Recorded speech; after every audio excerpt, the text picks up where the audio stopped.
So, good evening, good evening, good evening. We're back again. Second transfer video of the day. This time we're going to talk about Neto, the Barcelona goalkeeper. If you can call him that, he's more of the Barcelona bench warmer. But before we get into talking about him, if you haven't checked out the video I did about Lautaro Martinez, go back to the last video on the channel. Make sure you check it out. Make sure you give it a thumbs up. Give this a thumbs up. Like the videos. And make sure you share the content around as well. That would be super, super helpful. Big up to everybody who has been putting donations in via the thanks option as well. Big love to all of you lot, man. Appreciate it. If you want to do that, there is a thanks option down there. Just scroll past, well, hit the like on the way, hit the share on the way, and then hit the thanks. And you can write whatever you want in there, and it comes through as a normal donation like it would if it was a live chat. So big up to everyone who has been doing that. But we are going to talk about this goalkeeper, Neto. And Barcelona signed him in 2019 for 26 million euros plus 9 million in add-ons, dependent on obviously hitting targets. He signed a 4-year contract until 22-23. So he's got 1 year left on that contract. And he had a buyout clause put on him of 200 million. He is Brazilian, as you know. But he's basically sat on the bench for the whole time. I couldn't actually believe how little amount of performances he actually played. He has played 21 games for Barcelona. That's it. 21 games in a grand total of 3 years, which isn't great, is it? Conceded 20 goals in that time. So nearly a goal a game.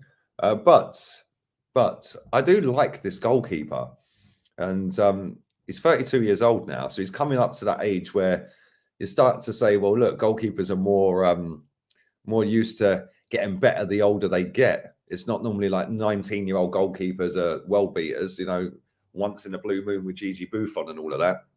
But normally goalkeepers hit their prime when they get in their 30s. He is going to be 33 in July, and the price to get this guy is not going to be that expensive, even though it says 200 million buyout clause. Just ignore that. That is actually when in Spain, every player has a buyout clause. So that is to protect the value. Yeah, not sign them up to a new contract to protect them like Arsenal do. Rob Holding. Sorry, I got Holdenitis. But yeah, that is actually what they do to protect the value of their players over here in Spain. Now, anyone who remembers this guy from Valencia will know that he's actually a really good goalkeeper. And before that, he was at Juventus. But again, he sat on the bench to Gigi Buffon, which is kind of mad. He only made 21 appearances there as well. Maybe it's a 21 appearances thing. I don't know. And then he gets itchy boots and wants to leave. But according to reports over in Spain, he does want to leave. He does want to play more games. And I don't blame him. Now, at the end of the day, it's great going to these massive clubs like Juve and sitting there, like, you know, watching and learning what Buffon's doing. And it's great to go and play for Barcelona, one of the biggest clubs on the planet, and see what ter Stegen's doing, and maybe you can get in over it. But the reality is it very, very rarely happens. And you know, when you've got goalkeepers of that elite level quality, you're never going to dislodge them out of the team. Yeah, it's a great thing to have on your CV. Oh, look, I've played for Barcelona. I've played for Juve. Yeah, anyone who goes all the way back will remember him from Fiorentina. He was there from 2011, I think, till 2015 when he went to Juve. Let me have a look. Yeah, 2011, and before that he played over in Brazil. But he's made the most amount of appearances for Fiorentina. Then he went to Juve. Then he went to Valencia. So, and then after that, Barcelona. But if you add up the amount of appearances he's made total, it's 181, 211, 217, 218, 19, 219, 259 appearances in his whole career. Yeah, and that's for all of his clubs. It's not exactly a lot of performances, is it? You know, he's 32 and he's only had 250 odd performances. That's actually not great, is it? But I do like this goalkeeper. I think he's very agile. Yeah, very agile. And he's nearly 2 meters tall as well, which is also a bonus because he looks big in the goal.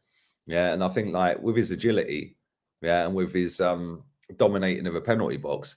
I think that we could get a good goalkeeper here. I genuinely do. And we could get a good goalkeeper here with not spending a great amount of money. And he's used to playing second fiddle, but now he'd be coming in and playing second fiddle to Aaron Ramsdale, which, let's be real, if the guy comes in and performs, may dislodge Aaron Ramsdale. You're not dislodging Ter Stegen, you're not dislodging Buffon, but you have an opportunity to actually potentially dislodge Aaron Ramsdale, because as good as he's been iffy at times as well.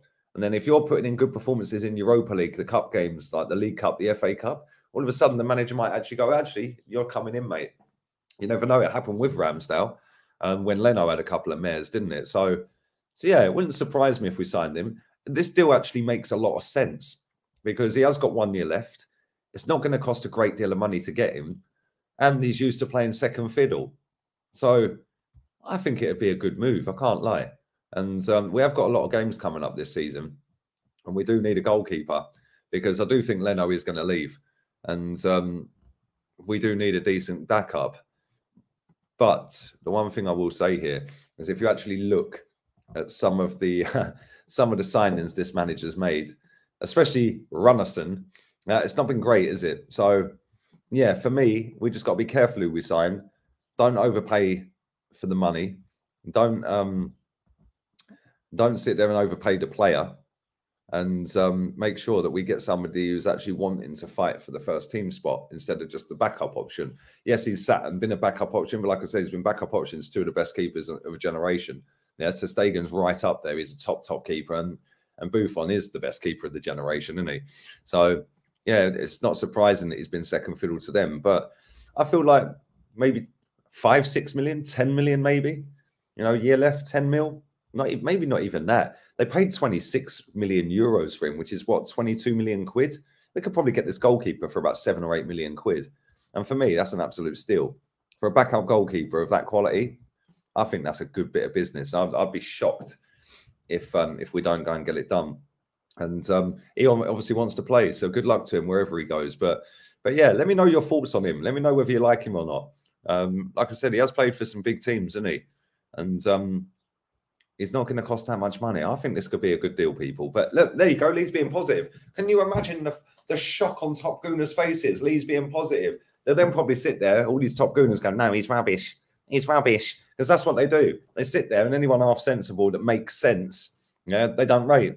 But anyone that's not and is way above wanting to play for Mikel Arteta at Arsenal, they'll laud up as the best thing since sliced bread. Or just some mediocre player that's got an exotic name. Eduardo Pagan will be tweeting out because he pretends he's a journalist. He'll be tweeting, and what he might do is he might tweet a link for the fake shirts he sells as well while he's at it, because he'll get maximum traction on them tweets. So maybe he could put the link for his fake Arsenal shirts in there as well. Absolute weirdos, these people. But there we go. We're going to keep highlighting their fraudulence all summer whilst I was sitting there laughing at them. But I'd love to know your thoughts on Neto. It's obviously not the Neto that I'd want to go for. I want to go for Pedro Neto. I think he's class, but I do think this goalkeeper could give us something. And if Leno does leave, we do need a goalkeeper. Let's be real. And when you look at goalkeepers that are available, you ain't going to get one that's probably played for better teams. Let's say Fiorentina, Juve, Barca, Valencia. That's a good set of teams before the Brazilian team, obviously. But that's a good set of teams that he's played for with good players and some of the best players of all time. So, he's played with Messi. He's played with Ronaldo. Not that I'm saying he's the best player of all time. But he has played with some of the iconic members of this generation, Buffons, etc. Ter Stegen's, Ronaldo's, Messi's, Xavi. Did he play? No, he didn't play with Xavi. Busquets and all of them ones. So PK has played with some good players. So I think it'd be good for him to get out of there, go and get a move somewhere else. And he's going to play more than 21 games if he comes to Arsenal. That's for sure, over 3 years. So leave in the comment section. Let me know your thoughts on all of that. I'm going to the beach. It is a beautiful day, 28 degrees right now. Yep, I can see Gibraltar guards abseiling down the Gibraltar Rock. Leave your comments down below. Let me know your thoughts. Share the video around, like the content, and make sure if you are putting the donations in make sure you put a comment in. Don't just put thanks. Put a comment in or something, and I'll reply to it. But thank you to everyone who has been putting them donations in. Big up to all of you lot, man. Mad love. I'll be back again tomorrow. We're out of here.